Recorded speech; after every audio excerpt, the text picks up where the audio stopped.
So, before anything else, and as you know, I'm a lawyer. Lawyers are very good at caveats. I would like to give you my caveat. Everything I say from this point forward is advice. You are free to take it or leave it. And when I think about receiving advice, I always think about my shoes. As if any of you already know me, you know I'm obsessed with my shoes. Receiving advice, getting advice, is like picking the right pair of shoes. You kind of look around, you see what looks promising, you discard the totally ugly ones. You try on many pairs, you find the one that fits, you find the one that's comfortable, and you find the one that doesn't pinch your toes. So please treat everything I say from this point forward like a new pair of shoes that you're trying out. So when they asked me to be on the talks, I said, why would you pick me? What do I have to share? I'm really boring. They said, no, because we think you're strong and you're a successful woman. And I thought to myself, why would you think that? Because to my mind, I am and I always will be a work in progress. And the work in progress only ends on the day I die. And for me, the measure of success is something very personal. You have to define your own you have to make your own definition of success. Because someone else's definition is not going to work for you. In the same way that someone else's pair of blue suede shoes is not going to fit you. In my case, I only have two things. On the day I die, I want to look in the mirror and be able to say, one, I was true to myself. And second, wherever I am at that point, I got there on my own merits. I didn't step on anyone, I was not unfair, and I only did to others as I would have others do unto me. And that kind of sounds corny, so we'll move on. So I will tell you a telenovela story. So there was this little girl. She grew up in the province, very traditional, and from the age of 3, her parents said, when you grow up, you're going to be a doctor. So she was very obedient, so she grew up, and she said, okay, I'll go to pre-med, except along the way, she didn't realize that she would find out. She grew up thinking, when I get to be a certain age, I'm going to know what I want. But when the little girl grew up, she still didn't know what she wanted. She did find out, however, what she did not want. And the little girl said, but I don't want to be a doctor. I want to be something else.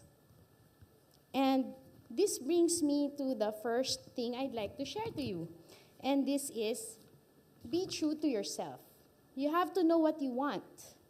You have to know where your strengths are. And you have to use those strengths to get what you want. In my case, my strength at the time was I was daddy's girl. So I knew I could manipulate my father into supporting me, into doing what I wanted. And what I wanted was to not go to medical school. And honestly, people ask me, did you always want to be a lawyer? And I say, no, it was an accident. So there's this little girl, same little girl, graduated from UP, had a friend who wanted to take the Ateneo entrance exam for law school. And the friend was too intimidated by the social Ateneans, so she told the little girl, hey, Miscen, take the entrance exam in Ateneo with me. And Miscen says, it's expensive, it's 500. And so the friend said, oh, I'll pay your entrance fee, just go take the exam with me. So I said, but that's just 500. So she said, okay, I'll give you 500 plus pay the 500. Will you take the test with me? And at the time, I wanted the 500. So that's how I ended up in law school. So the telenovela continues, no? We fast forward. Years later, it turns out the little girl, she really liked being a lawyer. She enjoyed law school, and strangely, she was good at it. So the little girl is now a lawyer. She passed the bar. She had this wonderful fairy tale life at the time. She had this really guapo boyfriend. They were together for 7 years. She had this rock. They were engaged. Then one day, Prince Charming says, you shouldn't work so hard in your law firm because, when we get married, you're just going to stay home and take gourmet cooking lessons. And so the little girl said, hey, wait, I did not slave through 4 years of law school to cook dinner for you. I might do it if you're nice to me, but don't expect me to do it every day. And that leads me to my next point. Be brave. So this little girl, she had a choice. Do you stay and pursue your dream of becoming this hotshot lawyer? Or do you give up what you thought was the love of your life at the time? Or do you stay with this person that you've known for 7 years, who's promising you a nice house, the picket fence, the 2 children, and the dog? You know? But, be brave. In that case, the little girl said, hey, you know what? I want to be a lawyer. To hell with you. I'll find someone else. But that takes courage because it means getting out of what's comfortable, going away from the sure thing, following something that you're not sure what the outcome will be. My next point really is, so what happens? How do you be true to yourself? Okay, fine, you're brave. You take the next step. And then what do? What? You're there, you're on the edge, you're gonna jump. What happens to you when you jump? And that's the next thing. Push yourself. You have to put yourself in, it's only in difficult situations that you know how strong you can be. So this telenovela, it gets worse.